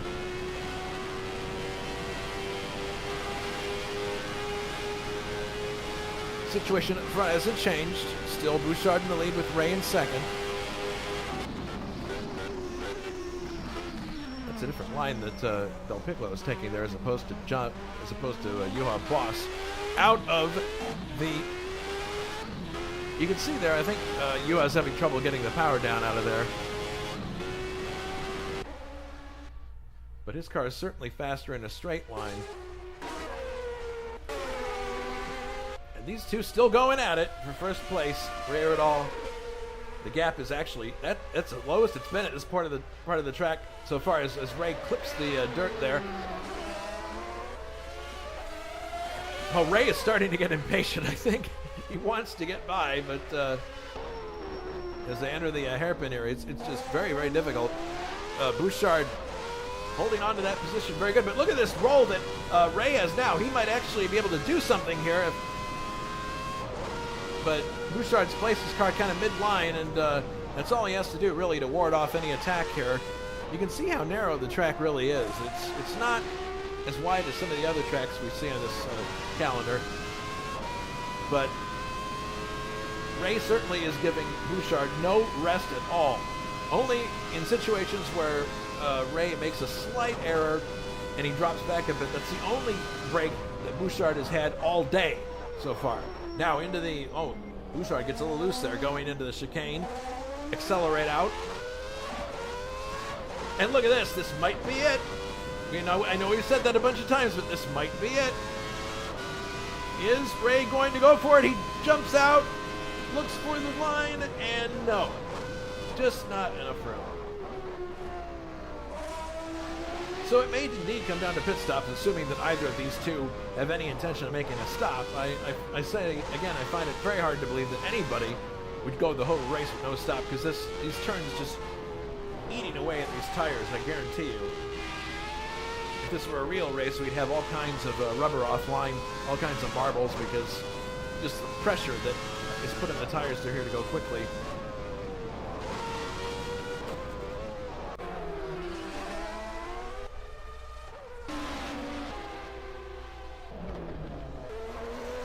These guys are not really in combat, but here comes, you can see now that Juha's right with Del Piccolo now.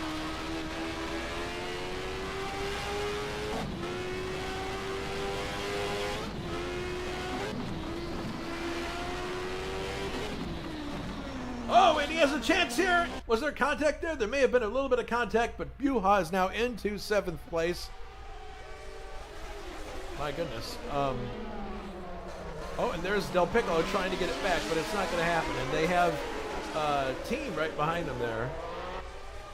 Look at Del Piccolo, though. He's fighting right back. In the Lotus. Going into the spoon curve, and he takes Juha again. Excellent. Excellent driving from Del Piccolo.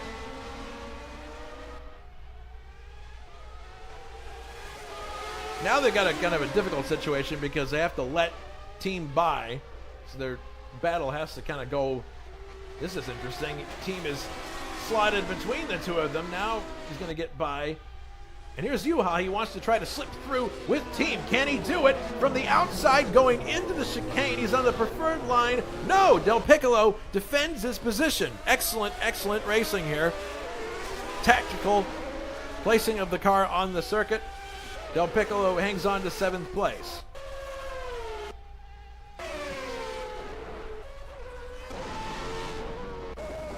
Neither of our front drivers look like they're going to pit. I don't see a wrench on anybody's car. Juha has gone off the circuit. Something has gone wrong here. Let's do a replay. See what happened here.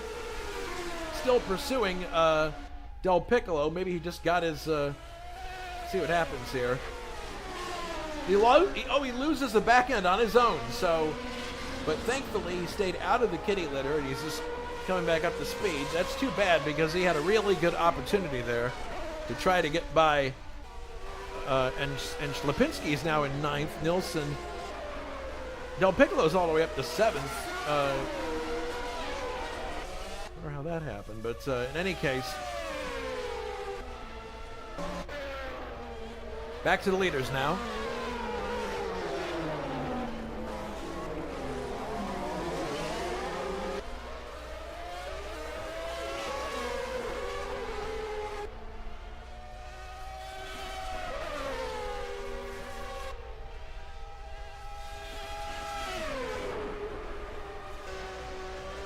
So it really does. It looks like it's going to come down to pit stops, if there are any. Del Piccolo 7th, and look at this, a nice scrap forming here between Schlapinski, who just exited the pits, and he's following Nilsson, who's in 8th. He advanced to 8th after the pit stops occurred. There's Bos, who's trying to claw back any time he lost. Look at Schlapinski, though. He might have a shot here. And you see how Anders is defending going into the turn. He just rides a little bit towards the middle of the track, and that's enough to put off Schlapinski.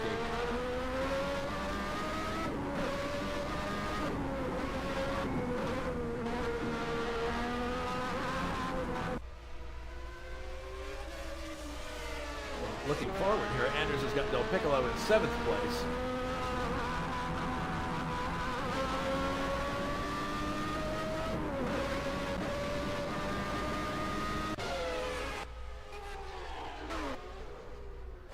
So Del Piccolo may have a points finish here if there's any kind of attrition at the front.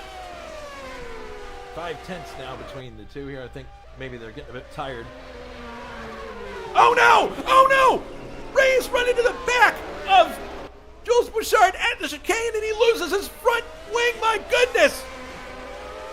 A disaster for Ray Radal, and he missed the pit entrance. So he has to go one whole lap before he can get that fixed. Incredible. Let's look at a replay of what happened here.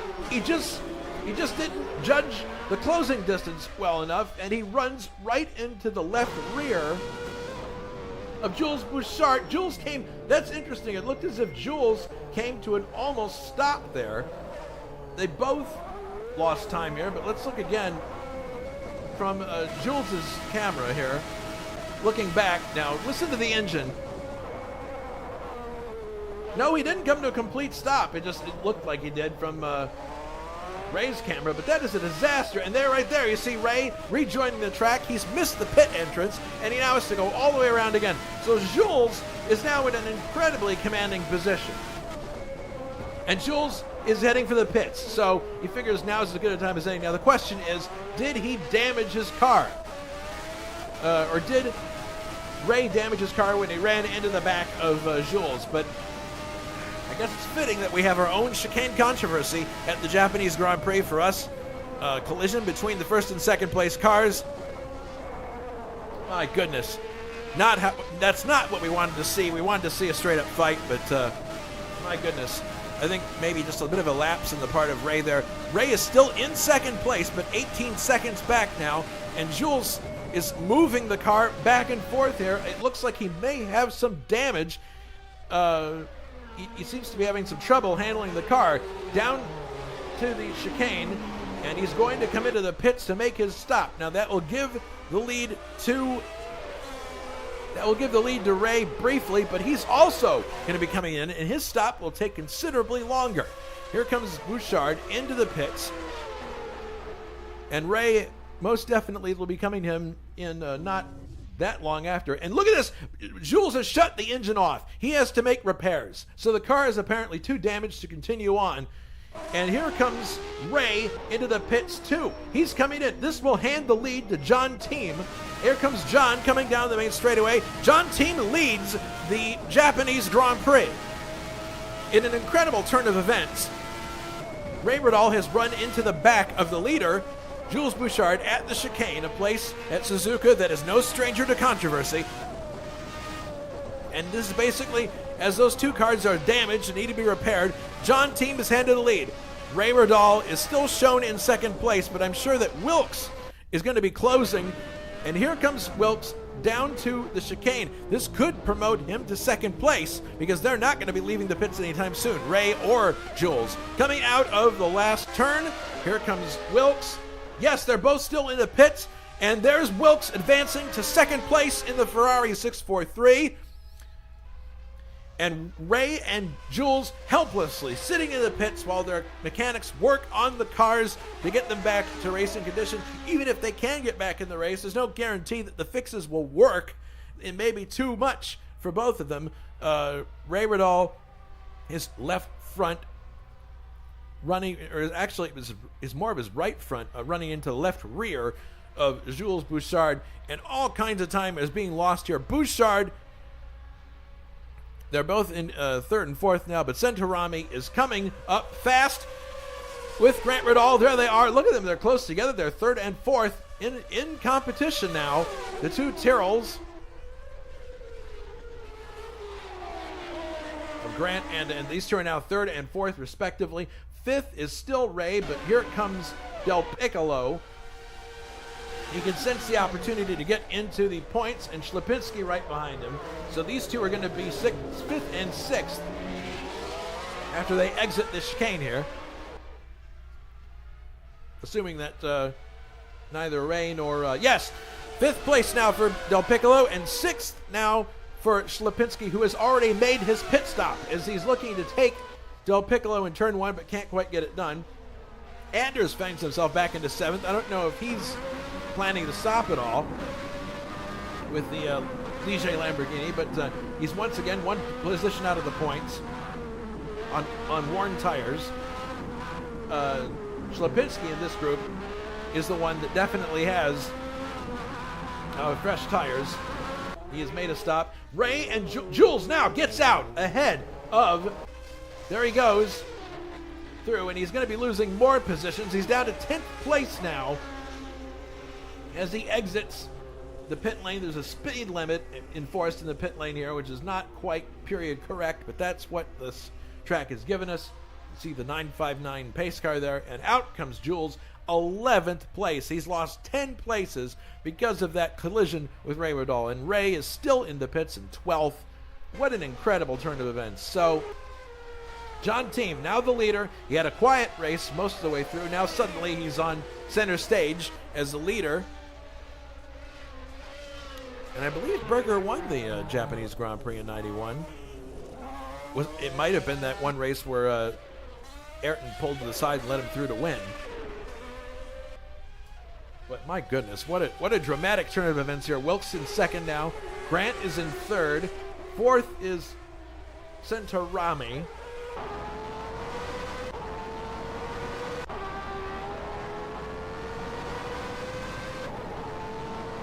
There is the third place car. You can just see it ahead of Centorami. That's Grant, his teammate.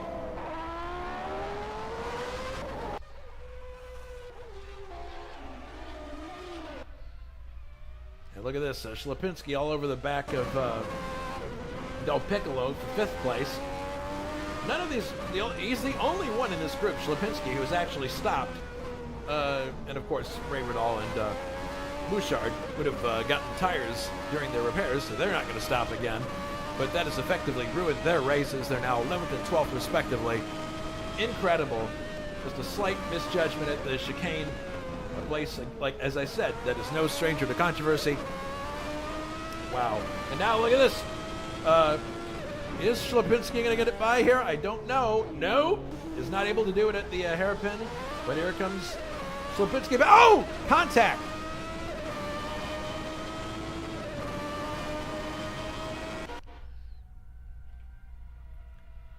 Schlapinski is in fifth now. and Del Piccolo staying right with him. But Del Piccolo is now under attack from Nilsson in the Ligier Lamborghini.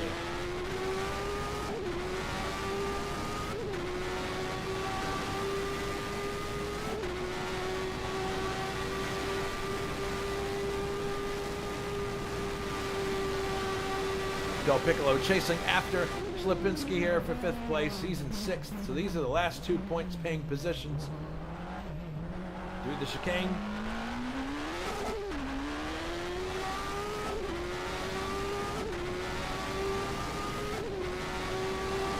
Starting lap number 38 here. So we're past half distance in the Japanese Grand Prix.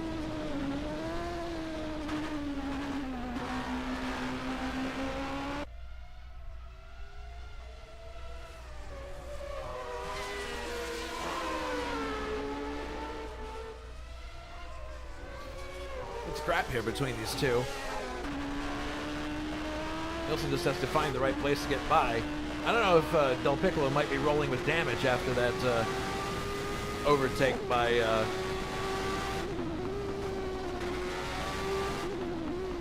Slipinski. There might be some damage there. I don't know. Hard to tell.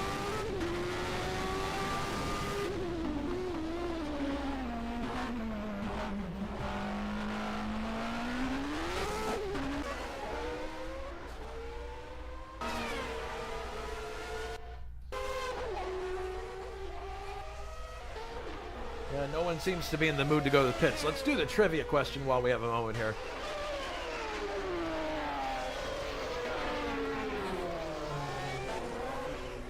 So the trivia question is, who won the first Japanese Grand Prix held at Suzuka? Was it A, Gerhard Berger, B, Ayrton Senna, or was it C, Alain Prost?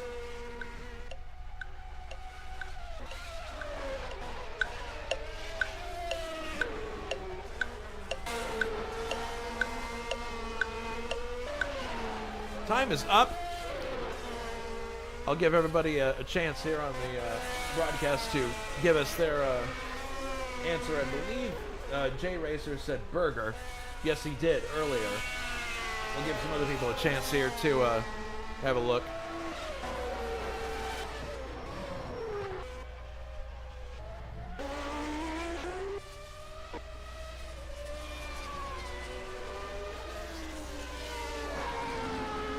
Well, nobody else chiming in here, so we'll just go ahead and reveal the answer.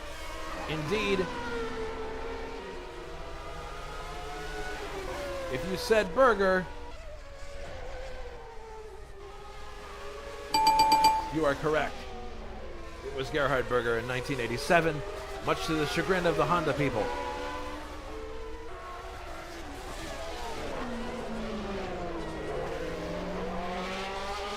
So this battle between Nilsson and Del Piccolo is getting hot here. Leader is still John Team. Wilkes is in second. Grant Ridal third. Giovanni Santarami fourth. Fifth is Slipinski, and now sixth is Del Piccolo, who is at a slightly squirrely exit there from the spoon curve. Juha Bos out of the race, unfortunately. We didn't see what happened there, but something went wrong, obviously. But in any case, heading down to the chicane here. It really is difficult to get the power down coming out of there as fast as you can. You can very easily lose time being too eager.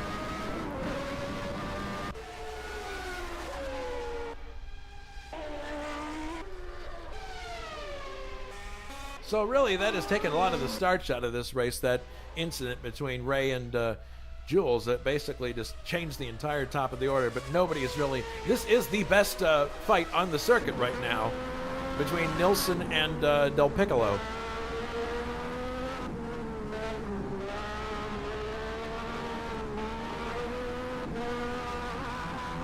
He's very close now. Is he going to make a try? It looks like it. Nope.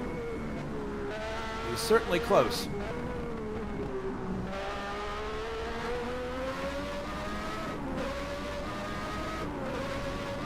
Heading up to the spoon curve here. Or actually, this is the hairpin. Spoon curve is next.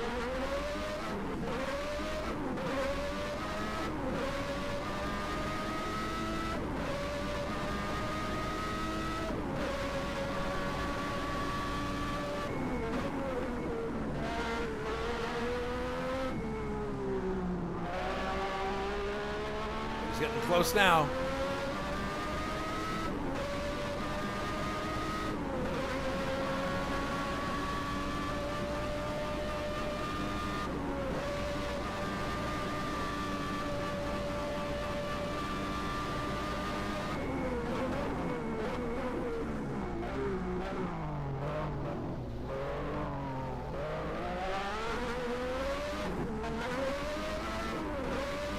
Man, could happen here.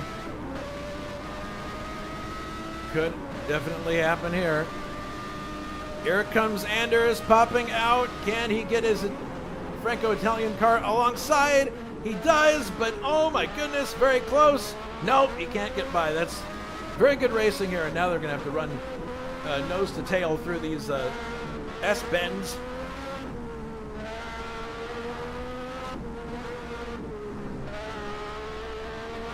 Ligier. There's the plaque. Even race cars carry VIN plates. Team still leading. Wilkes in second. Grant Riddall's in third. Centrami fourth. Fifth is Lipinski. And we're watching the battle for sixth place now between Del Piccolo and Anders Nilsson, who was driving for Jordan up till today, but relinquished his spot because he figured he wouldn't have.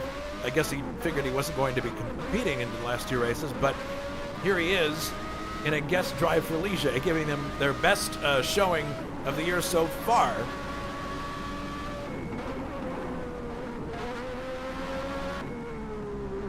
The spoon curve once again.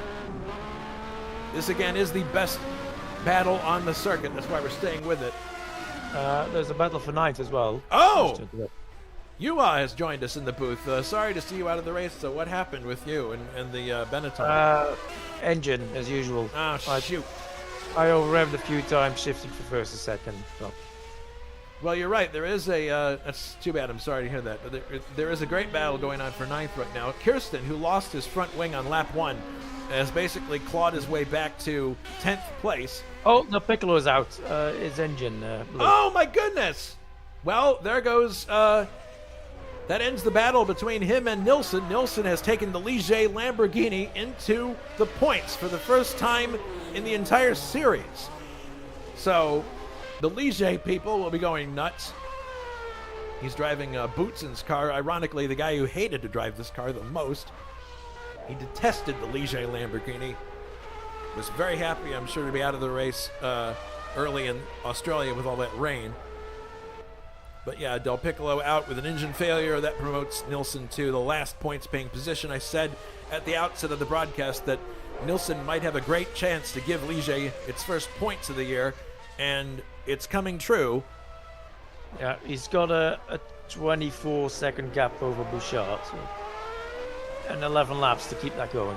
That collision was incredible. I'm sure you didn't see it from where you were, but... which one? That took Bouchard and Ray out of first and second. Ray was at the back of Jules just continuously and would not give him any rest. Occasionally dropped back if something went wrong, like lapping a car gave him some trouble, or if he made a slight mistake. But then finally they came down to the chicane, and on this particular occasion, Ray just didn't brake at the right time and ran into the back of Jules. So we have our own Suzuka chicane controversy. Well, I didn't see it because I was way too far back. I did notice both of them in the pits when Yeah, and they both had damage to the right front of Ray's car and damage to the left rear of Jules's car, and they were both in the pits for an inordinate amount of time. So yeah, Bouchard is just trying to unlap himself from Wilkes. Well, for all intents and purposes, their race is over, which is really unfortunate. He's clawed 2 seconds back in one single sector of Nilsson. So There's Ray. He just went up to 10th place because I believe that's the place that he would have gotten as Del Piccolo. Yeah, Del Piccolo's going down the chart now, so that's him gaining that position from the attrition. Miller, for all the idiosyncrasies of the Brabham Yamaha, is still out there. He's still running 13th, and then Drexler 14th. Drexler had a incident of his own. It was a really strange incident where both Ruben Fernandez and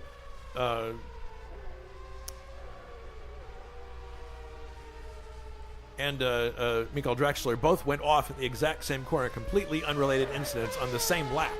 So we had two cars in the kitty litter trying desperately to get out. From what I can tell, this kitty litter is pretty sticky stuff. People who've been in there seem to have a really hard time getting out. So, really, Ray is just driving now for the fun of it. There's no way he's going to be able to get back into the points, but definitely, I think it was just a mental lapse on his part. I mean, they were just going at it hammer and tong for lap after lap after lap after lap. At some point, something has to give. And he just didn't leave himself enough room there. And it's sad that it had to end that way because it was a great scrap. And the whole thing was the way it was because Jules just got off the line better than Ray at the start and took first place. If Ray had had another good start and gotten ahead, I mean, we probably would be seeing him driving off into the distance some 30 seconds ahead by now. But because Jules was able to put his MP4 in front of Ray, we had a real race on our hands most of the first half of the race, and then it unfortunately just all went up in smoke at the chicane. It's a good thing that there isn't a championship in the waiting here, because we'd really hate to have it decided by something like that, which has happened twice at Suzuka in real life, once at the chicane and once at the first turn. Two very infamous. It's sad, really, that Suzuka is known mainly for those two incidents.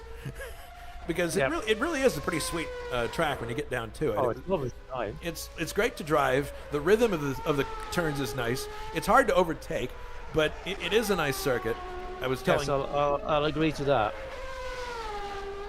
It was originally designed, I told people at the start of the broadcast, as a test track for Honda in 1962 by John Hugenholtz, the same guy who designed Nivelle and Zolder and Harama, and had a hand in designing Zandvoort. He also apparently had a hand in the design of the Ontario Motor Speedway also. So, quite a resume. It's shocking to realize this had the same designer as Nivelle, honestly. Well, Nivelle is such a boring circuit. I think you less natural undulation to work with.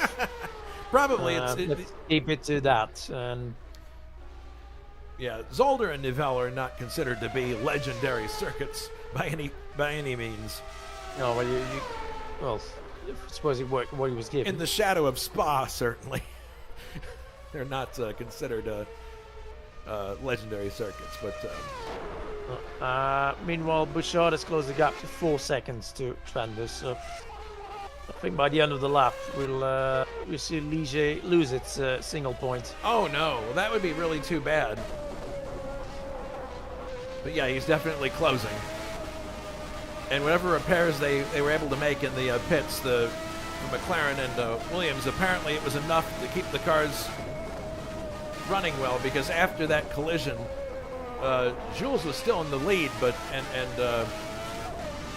and Ray was still in second, way far back, but you could tell something was wrong. Jules' car was really crabbing, so he had to come in, and sure, and Ray had to come in, absolutely, because he had no front wing. So that's their pit stop out of the way, and I guess we can conclude from what we're seeing here that no pit stop was planned by John Team, or Wilkes for that matter. I'm amazed. No, I think on good years you could do the entire race. And there goes Bouchard. And yes, there he goes. He's taken 6th place from Nilsson. Nilsson back down to 7th again. That's too bad, but race isn't over yet. May still be an opportunity for him to vault Ligier into the points. And they did not score any points in 1991 with this car. It's one retirement car ahead of him, and he's in. Yeah, that's it. Schlapinski is one of the few cars in the top 10 that actually made a pit stop to change tires. So he's on fresh rubber. and it's going to be pretty fast. I made one stop. I regretted it. Right, Oh. honestly, the gain was not what I was expecting. Oh, well, Centorami and his teammate Grant Riddall, they're third and fourth in the Benettons. They were closer together a little while ago, but Grant has asserted himself and is in third place now, last spot in the podium. And Wilkes has driven a great race, starting from fifth, and he is now in second place. Really great driving. He had some really strange incidents along the way with back markers where he tried to lap them, and some of them were kind of hair-raising, but he managed to get it done. And here he is with another podium place on the plate, assuming he can traverse the next few laps here. We're coming down to the end of this race. Thanks for joining us, Juha. I appreciate it. Telling our viewers about what we have in store for next year. Indy Cars 1987, which is a great mod, great physics, very challenging to drive, and it'll be a wide array of ovals and street circuits and road courses.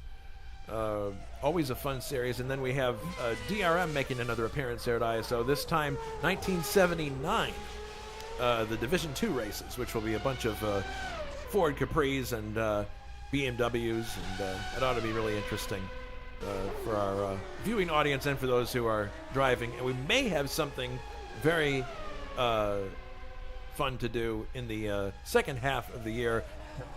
We're working on it right now. We're not going to spoil the surprise, but hopefully we will have something to inject into the lineup for the second half to go alongside the last races of Card 87. We also have the Lucas Feature Trophy, which our Indy 500 will be part of. So lots of stuff coming up here at ISO, and we're all getting ready for it behind the scenes. Yeah, Bouchard sixth now, and that's some justice after what happened. Obviously, the incident was not his fault, but he'll take one more point. Not that it matters in the championship. So John Team's coming by to start now lap number 49. He'll be in the 50s before long, and before long we'll have this race down to the last few laps here.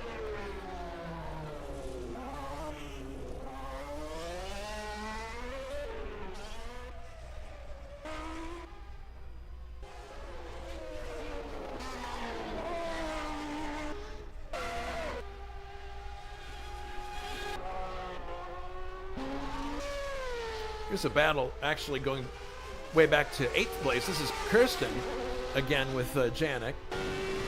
Ride with him for a little bit here, see what happens.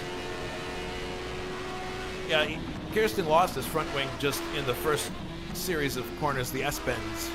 Just someone ran over it. I can't remember who it was, but pretty much decimated his race right out of the gate. And Del Piccolo has confirmed via YouTube chat that yes, indeed, it was the engine that let go on his Lotus.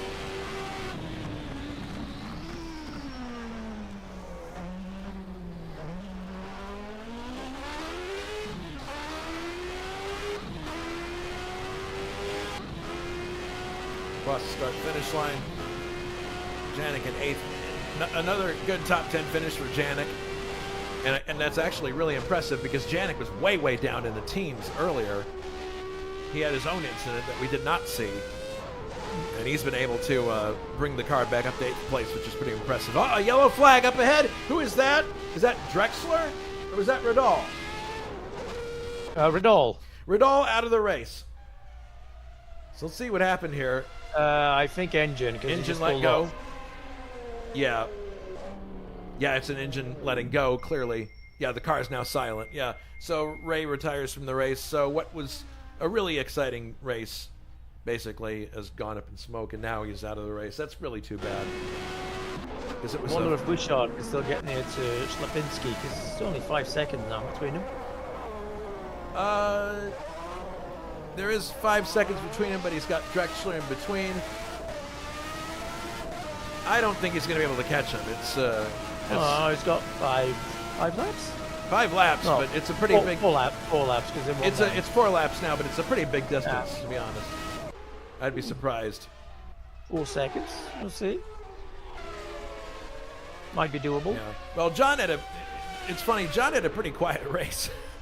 He has had a pretty quiet race the whole way through. He had a quiet race when he was in third, and then suddenly found himself vaulted into the lead. But he's never really been in contest with anybody throughout the race, like directly. He never really had a threat from behind in the form of Wilkes or Grant Riddall. So from the start, he's been pretty much in third place most of the way. And now with the incident between Ray and his teammate Jules, it's just put him in the lead. Now, correct me if I'm wrong, Juha, but didn't Berger win this race in real life? I can't remember. Because I thought that it was because Senna let him by at the last minute to let him win.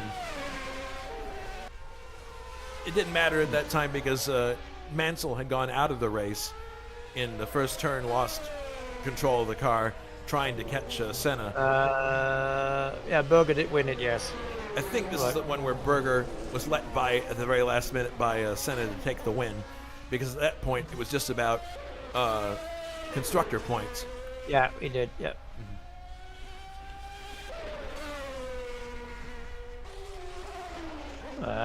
The gap is now down to 2 seconds. Okay, so there might be halved it in 1 lap. Yeah, he's there. He's definitely closing. You're right. Into lap number 50, so 4 laps to go now. 50, 51, 52, and 53. Oh man, he's closing hand over fist. You're right. Okay, so I had no clue what I was talking about. Here. So Bouchard, really, he wants to. God, he's closing incredibly quickly. Oh, and Kirsten's gotten away from Janik. So it was Janik got time somewhere.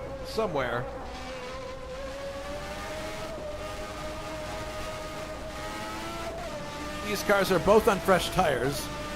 Yeah, Janik spun going up the hill in the first sector. Well, I mean, at this point, mental acuity is starting to fray. I'm really amazed. I mean, we've got how many cars running still? 12? That's pretty amazing to me, considering how difficult this track is.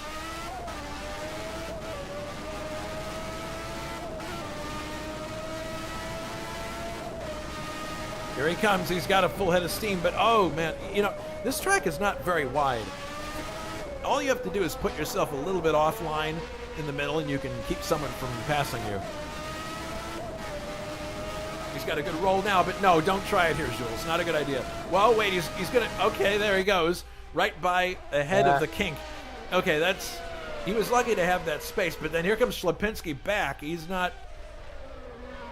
He wants to counterattack, but I don't think he's going to be able to do it here. No. It's a Minardi versus McLaren. He's got no hope there. Yeah, I know. Okay, so Jules is up to 5th now. Centrami is still 4th. Grant is in 3rd. Wilkes 2nd. And John Team is on his penultimate lap in his McLaren. And he was the McLaren driver the whole season, I believe, in this F191 season that we had. Jules joined the team late. I don't think John. No? I think John got the car later. Okay, well then, no, you're right. There were 2 other drivers, Amaral and someone else I forget, that were in the McLaren. Originally, it was Amaral and Santo. Okay, and they ended up leaving the series. And John Team was at Leighton House. And John Team grabbed this McLaren, and he hasn't had the best of luck so far. So it's great to see him actually come to grips with this car and have a chance on the top of the podium here, because Jules has won several races with McLaren, and John really, his luck hasn't been nearly as good. So I'm sure and really, like I said, it was a quiet race. It just kind of came to him. So coming out of the spoon curve past the sports car pits, and now into the very fast left-hander. You really have to hold your breath every time you go through there, don't you? Yes. All right, so here he goes through the chicane, and he will be starting his final lap of the Japanese Grand Prix. John Team, who's driven a clean race, benefiting admittedly from the retirement of his, not the retirement, but the what happened to his teammate Jules. Jules will come home in the points, it appears, but Team taking advantage of that incident to take the win here. Coming up behind Bruno Chacon here, I'm sure will not make any problems for him. Second is Wilkes, a great drive for him. Very clean, and having to deal with a bunch of back markers along the way. He did so without any histrionics, which was great. And it's going to be a great day for the Tyrrell team, third and fourth, assuming they can get to the line. Bouchard, I think, is anxious to get this race over with. He's in 5th place. And then you have Schlapinski in 6th. A great drive by Anders Nilsson, one must say, in the in the Ligier Lamborghini, which is an absolute heap. Shame it didn't get rewarded by the points. No, it really should be, but it is an absolute heap to drive. It is very difficult handling-wise, and that, for all I was saying before, for all the noise that Lamborghini engine makes, and it is a very nice noise, it doesn't have a lot of power. So, Kirsten in 8th. 9th is Janik. Bruno Shotgun looks like he's going to come home with the top 10, and here he is being lapped by the leader, John Thiem, as John is going to go into his last lap now. He just gets by, and here's Bouchard right in his back bumper now, a lap down in 5th place. But here he comes. This is the end. Out of the last turn, coming through, John Thiem wins the Japanese Grand Prix. A fantastic drive. I think he dabbed the brakes to let Bouchard do another lap. Yeah, Bouchard is going to be on the lead lap there. Yeah, well. Here comes Maybe Wilkes. He's hoping for something. Yeah, did he do that just to give him another lap to maybe advance another place? Yeah. Oh, I guess so. Possibly. He's going to be classified there anyway if he retires. So he's banking on somebody running out of fuel. Here comes Wilkes through the chicane, and he's going to bring his Ferrari home in 2nd place, just ahead of the lapped Nilsson. Nilsson will finish in 7th place. Here comes Wilkes across the line.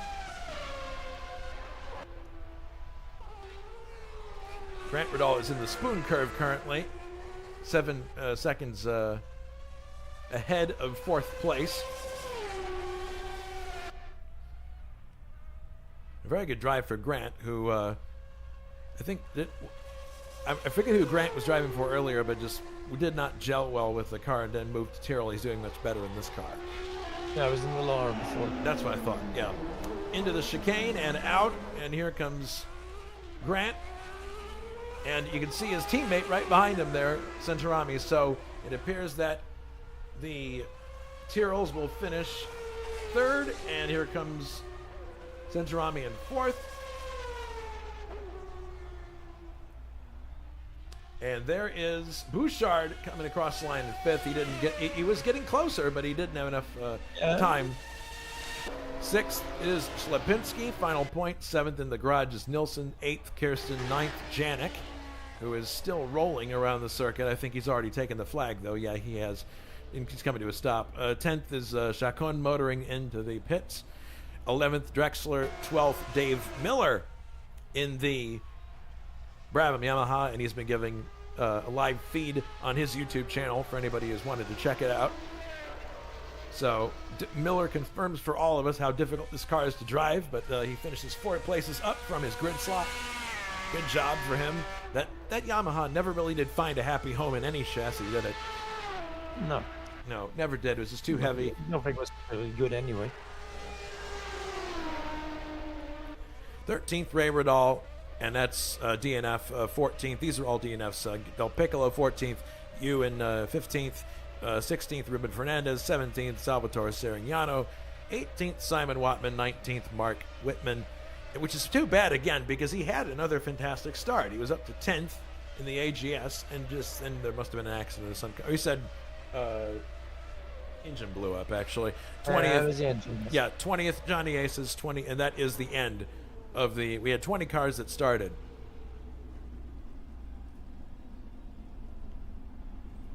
So that was the Japanese Grand Prix. One more round to go. Australia. The Adelaide circuit. Any thoughts about that track? Is that a track you like, Juha? I like it. I just don't think it likes me. But I'll try to finish for once. Well, I finished last time. I think I ran out of brakes now. That's in another Holland. very long race. 81 It is, laps, yes. and we're not going to have the 14 lap affair that was in the pouring down rain in 1991. But No, we're getting the full thing. yes, the full race for sure is what we're going to get. But Suzuka goes into the books with a victory for John Team. Nobody's in the green room, so I think we close out the broadcast. Remember, please donate to help us renew the server. Whatever you can give will be greatly appreciated. Those of you who have already donated, we want to thank you very, very much. Those of you who have yet to help out, if you want to just give like 5, 10, whatever you can, every little tiny bit helps. I know it's a cliche, but it's true. Go to our main website, internationalsimracing.org, and you see the donate tab there circled in red.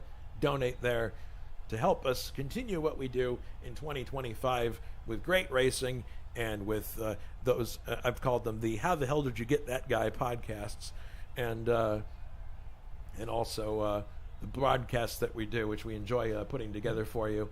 But thanks very much for tuning in. Now we can turn in because the race is over. And coming up next, the Australian Grand Prix in a couple of weeks. Thank you, Juha, for dropping in. We appreciate your help. Welcome. And for all of you watching at home, this is Jason White saying so long from Suzuka. Everybody take care and be safe.